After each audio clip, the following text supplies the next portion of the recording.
There is a moment, often quiet and unnoticed, where you realize the weight you've been carrying has become part of you.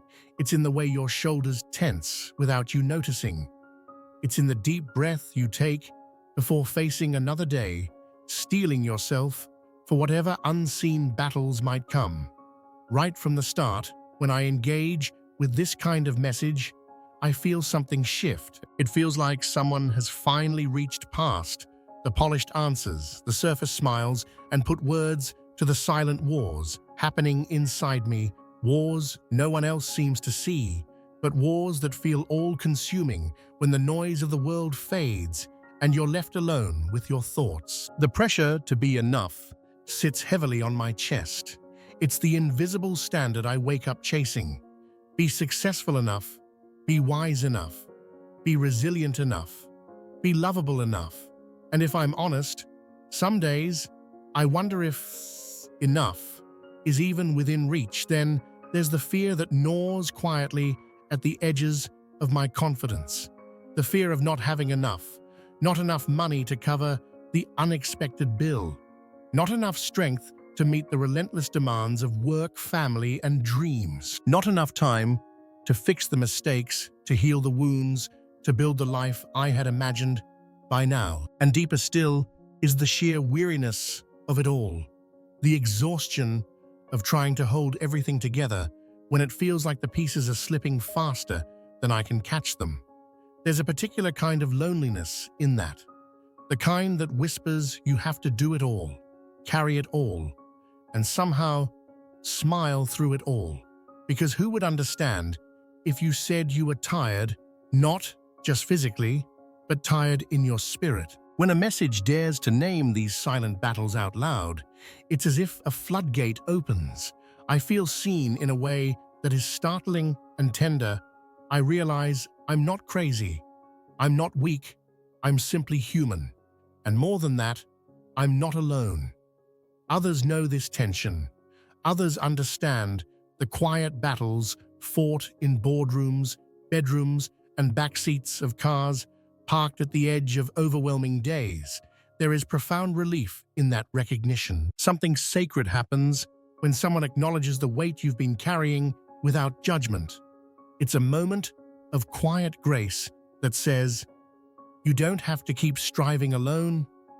You don't have to be invincible.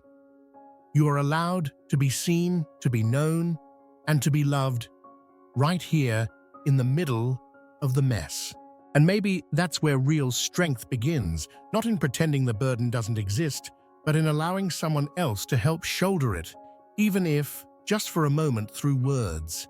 To hear the unspoken struggles named out loud is to experience a kind of freedom, the freedom to exhale, the freedom to hope, the freedom to believe that there is a better way, one not built on the endless striving to be enough, but built instead on the unshakable truth that you already are deeply loved, fully seen, and never carrying your battles alone. There is a moment when the conversation begins to shift.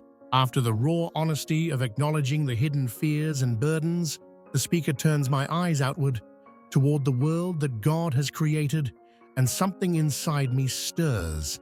I hear about rivers that do not ration their flow, about sunlight that spills generously across the earth without asking permission, about wildflowers that bloom without seeking applause. And for the first time in a long time, my heart begins to loosen its tight grip around the fear it has been clinging to. It's subtle at first, like the first soft breeze after a long, oppressive storm. I feel it in the way my chest eases, and I find myself taking a fuller breath, as if my lungs are remembering how to expand again. The speaker's words don't push or demand. They invite. They paint a picture of abundance that isn't manufactured or forced. It's natural. It's embedded in the very fabric of creation, as if the earth itself has been whispering this truth all along. There is enough. There has always been enough. As I listen, the high walls I have built inside walls made of caution and disappointment and tired self-reliance begin to lower. Not because I'm trying to be strong, Not because I'm striving to believe harder, but because something deeper is being awakened. Hope. I start to imagine that maybe I was never meant to live with clenched fists, bracing for lack. Maybe I was always meant to live with open hands, ready to receive, ready to trust. The idea is almost too tender to hold at first. After all, hoping has felt dangerous. Hope has, in the past, led to heartache. But this hope feels different. It isn't a desperate grasping for something just out of reach. It's a steady, gentle invitation to believe that abundance isn't a prize for the deserving, but a gift from a God who delights in giving. The fear that once seemed so justified, fear of not having enough, not being enough, starts to lose its power. I realized that fear had been speaking a false story over my life, a narrative that told me to hoard, to shrink back, to live small. But nature preaches a louder sermon, one that speaks of overflow of generosity without end. And in that space, I begin to feel emotionally safe again. Safe to dream, safe to breathe, safe to hope for more, without the paralyzing fear that hope will betray me. There's a profound kind of rest in knowing that abundance is not something I have to manufacture through effort or worthiness.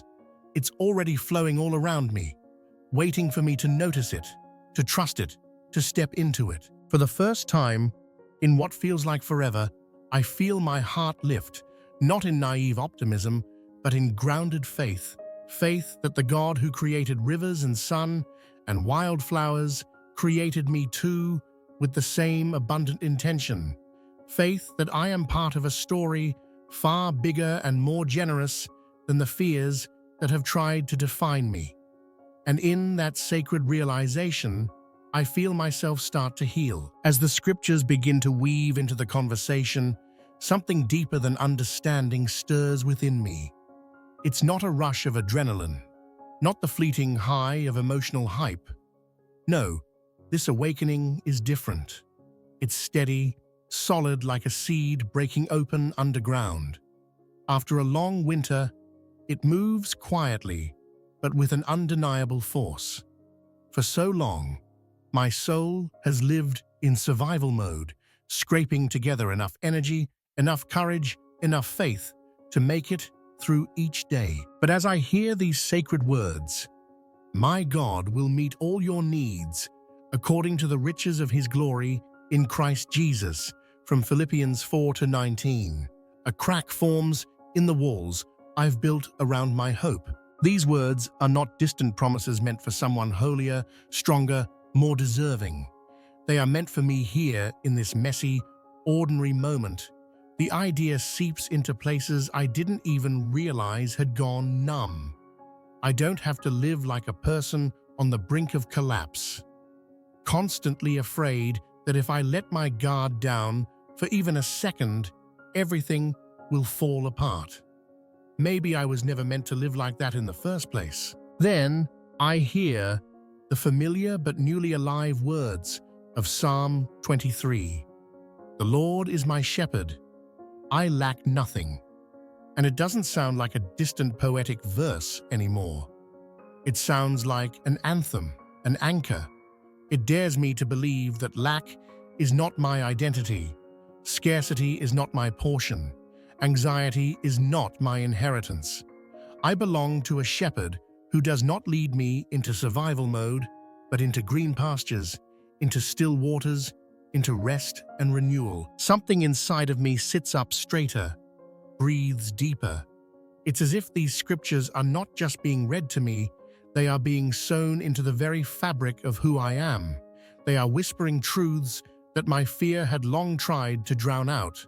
Truths like God is not holding out on me. God is not rationing blessings. God is not looking for perfection before he provides. He is the shepherd who sees, who knows, who leads, and who satisfies. This hope that begins to stir isn't naive. It doesn't deny the reality of hard days or unmet needs. Instead, it stands firm in the face of them. It says, even here, even now, abundance is my reality, because God is my source.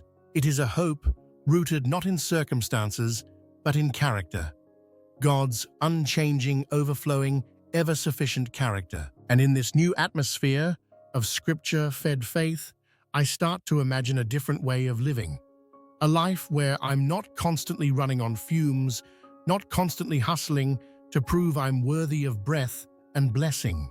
A life where I move through my days with a quiet confidence, a trust that even when I can't see the provision yet, it is already being prepared for me. A life where the question is no longer, will there be enough? But rather, how will God's abundance surprise me today?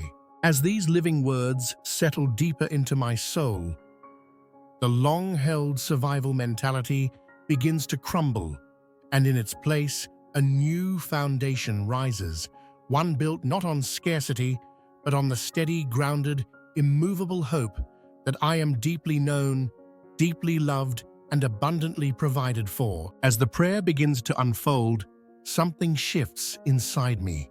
It's not loud, it's not dramatic, it comes quietly, like the way twilight sneaks up on you when you're not paying attention. One moment I'm simply listening, and the next I feel it, that lump rising in my throat, the burning behind my eyes that warns me tears are near. But this isn't the kind of crying that comes from despair. It's different, it's deeper. It's a sadness that somehow carries healing inside it. For so long, I've carried burdens I didn't even have names for, silent fears tucked into the corners of my mind, worn like armor, shame that clung to my spirit, whispering that I had to hustle for love, for provision, for belonging. A scarcity mindset that told me there would never be enough money, enough time, enough grace, and that I, too, would never be enough. These weights had woven themselves so tightly into my daily living that I didn't even realize how much they were draining me. And then, with every word of the prayer, it feels as if a gentle hand is reaching into those hidden wounded places, not to expose them in judgment, but to touch them with kindness. Each phrase invites me, without pressure, without force, to set the burden down, to loosen my white-knuckled grip on the fears I've called reality for so long. To believe, even just for this sacred moment, that maybe, just maybe, I was never meant to carry all this. The tears come slow and sacred. They are not frantic or overwhelming. They are a release, a surrender, a letting go of the need to control everything, to measure up, to survive on my own strength. In their flow, I feel a burden lifting that I hadn't even consciously acknowledged. It's like discovering you've been walking with a heavy backpack for miles, and only when someone offers to carry it do you realize how exhausted you truly are. This sadness is not an enemy. It is not a defeat.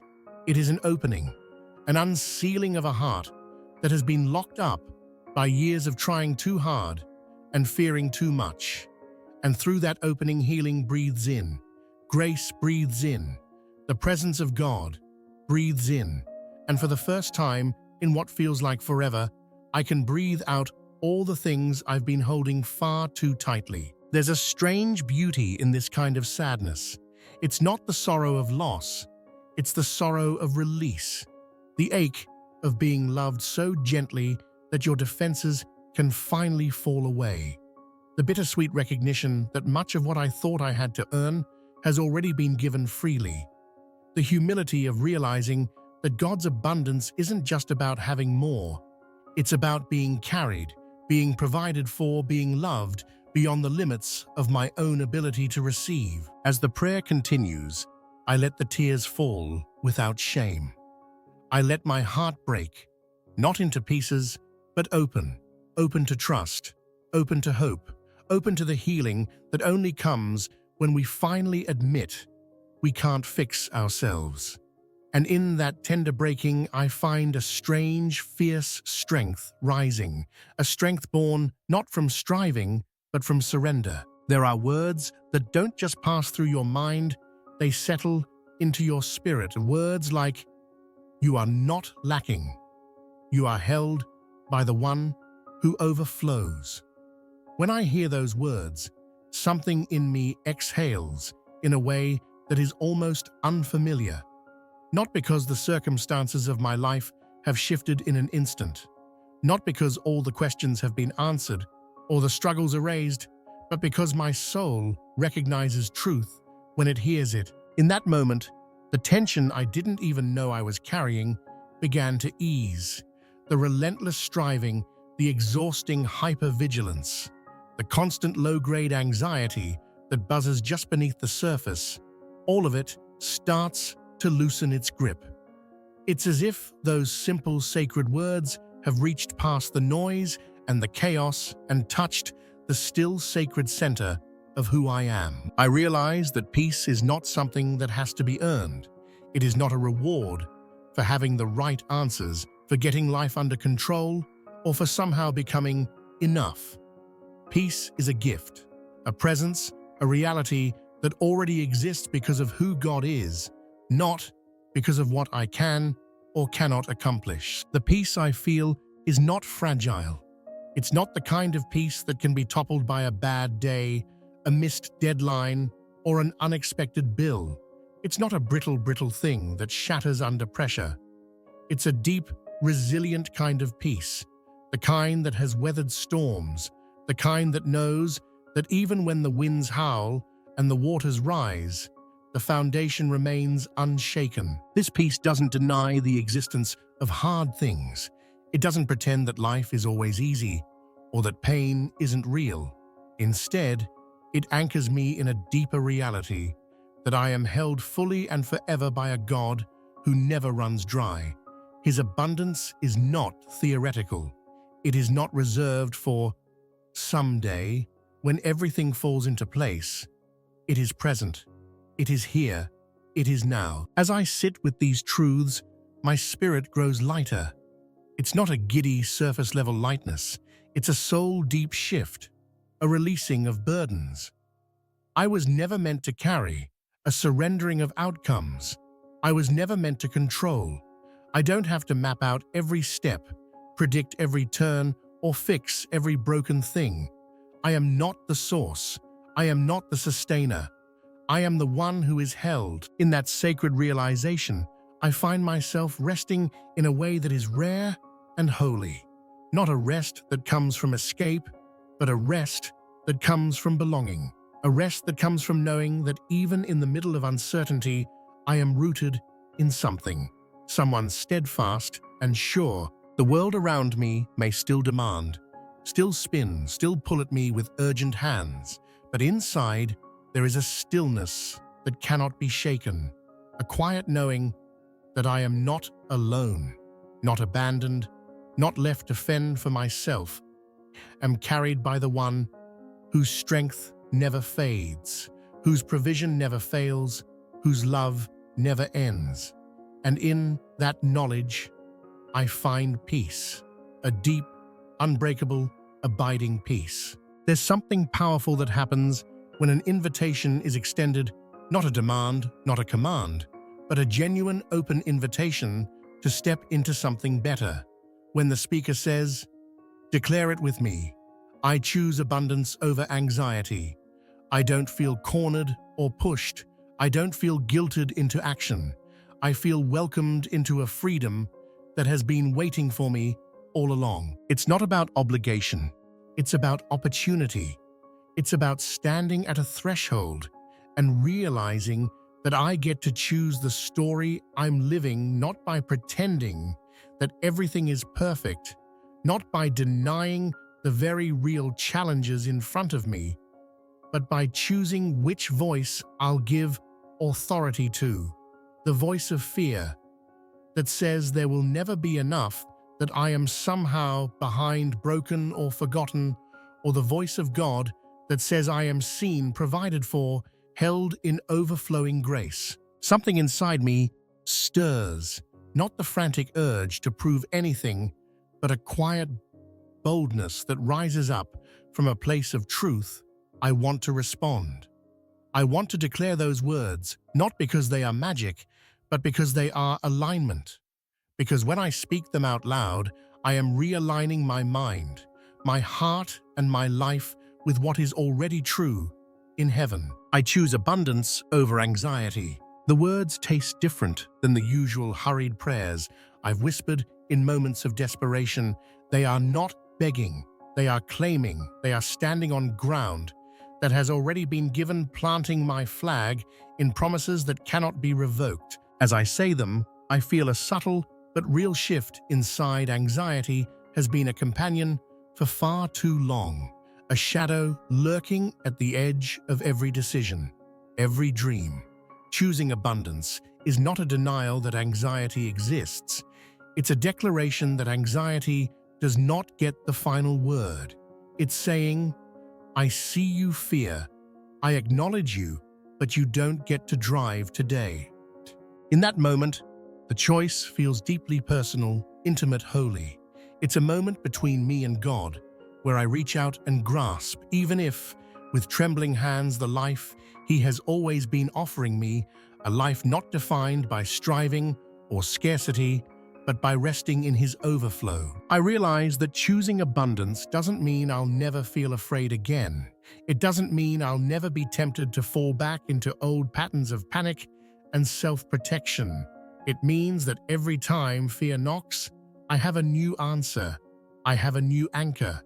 I have a new anthem. Choosing abundance is choosing to believe that God's goodness isn't rationed, that His provision isn't based on my performance. His love doesn't run dry when life gets hard. And so, with a breath that feels like a new beginning, I respond. I speak it out loud, not because the circumstances have changed, but because I have. Because faith is sometimes as simple and as powerful as choosing to believe a better story and daring to live like it's true. Today, I whisper, then say louder, I choose abundance over anxiety, and heaven hears it, and my heart believes it a little more. By the time the journey draws to a close, a quiet reverence settles into the deepest parts of my heart. It's not loud or showy. It's not an emotional rush that quickly fades. It's a steady, humbling wonder, the kind that makes you want to sit still and simply breathe it in, reflecting on the truth that God multiplies what we surrender, that He takes even the smallest offerings and turns them into miracles, leaves me utterly amazed. The story of the 5 loaves and 2 fish no longer feels like a distant Sunday school lesson. It feels personal, intimate, alive inside my own story. I see all the small things I've offered up, the tired prayers, the half-believing hopes, the timid steps of faith, and I realize that none of it was wasted. God didn't scoff at my smallness. He didn't dismiss my weakness. He took what little I had and breathed His power into it. There's a holy awe that comes from realizing you live every day in the midst of God's goodness, not just hearing about it or hoping for it, but actually being surrounded by it. It's in the breath you didn't earn, the provision you didn't predict, the peace that makes no sense given the circumstances. It's in the unseen ways. God has been working behind the scenes, multiplying grace upon grace, turning scarcity into sufficiency over and over again. As this realization deepens, gratitude rises naturally, effortlessly like a river overflowing its banks. It's not forced. It's not another thing to check off a religious to-do list. It's the spontaneous response of a heart that finally truly sees just how good God has been all along. I find myself humbled not in a way that diminishes me, but in a way that sets me free. Humbled by the generosity of a God who asks for my small offerings, not to shame me, but to partner with me in bringing about miracles. Humbled that the Creator of galaxies would care so intimately about the needs and hopes tucked away in the quiet corners of my life. God's goodness isn't just a theory. It isn't a theological concept to debate or a distant hope to someday reach. It's a tangible, living, breathing reality that I get to step into every single day. Every sunrise is an invitation.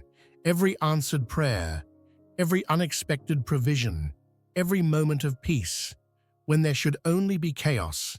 It's all evidence. Evidence that heaven touches earth more often than we realize. Sitting in that sacred space, I don't feel rushed to move on to the next thing. I don't feel the urgency to prove or strive. I feel content, rooted, grateful beyond words. I realize that living a life of abundance isn't about stockpiling blessings or chasing success. It's about noticing, savoring, trusting that when I place my smallness into His hands, it will always be enough. So I linger a little longer. I let my heart whisper its thanks. I let wonder wash over me like sunlight through stained glass. And I commit once again to live not as someone desperately trying to earn God's goodness, but as someone already drenched in it, surrounded by it, sustained by it. Every day, every moment is a living testimony of the miracle of His multiplying love. One ordinary Tuesday morning, as the sun barely peeked through her bedroom blinds, she opened her banking app out of habit, and her heart sank. An unexpected charge had wiped out nearly all her savings. Panic gripped her chest like a vice. How would she cover rent? How would she explain this mistake? She sat there frozen, feeling the old voices rise up. You're careless. You'll never get ahead. You'll always live on the edge. Tears blurred the screen. But then, almost reflexively, she whispered a shaky prayer she didn't even plan. God, I choose to trust you, even now. She closed her eyes, breathing deeply. No money appeared, no magic fix, but a strange calm wrapped around her like a warm blanket. In that fragile moment, she realized true abundance had never been just about numbers. It was about knowing she wasn't facing this alone. In the quiet aftermath of what could have been a breakdown, she found something money could never buy: a deeper trust. Life had always taught her that security came from control, from having enough tucked away, from outsmarting every possible disaster. But in the empty spaces, in the places where her plans failed, she discovered a more beautiful reality. God's provision isn't measured by bank balances or perfect circumstances. It's found in His unwavering presence, steady, faithful, unshaken by human fears. The true abundance she needed wasn't financial first. It was emotional, spiritual, and eternal. It was the peace that stayed when logic said she should panic. It was the courage to hope again when fear tried to slam the door shut. It was the quiet knowing that even when resources run dry, her source never does. And that's the invitation for all of us, to stop living as if survival depends on our own striving, to start breathing in the truth that we are already held, already provided for, already loved beyond measure. Real abundance isn't about having everything perfect. It's about knowing we walk each day with the one who is more than enough.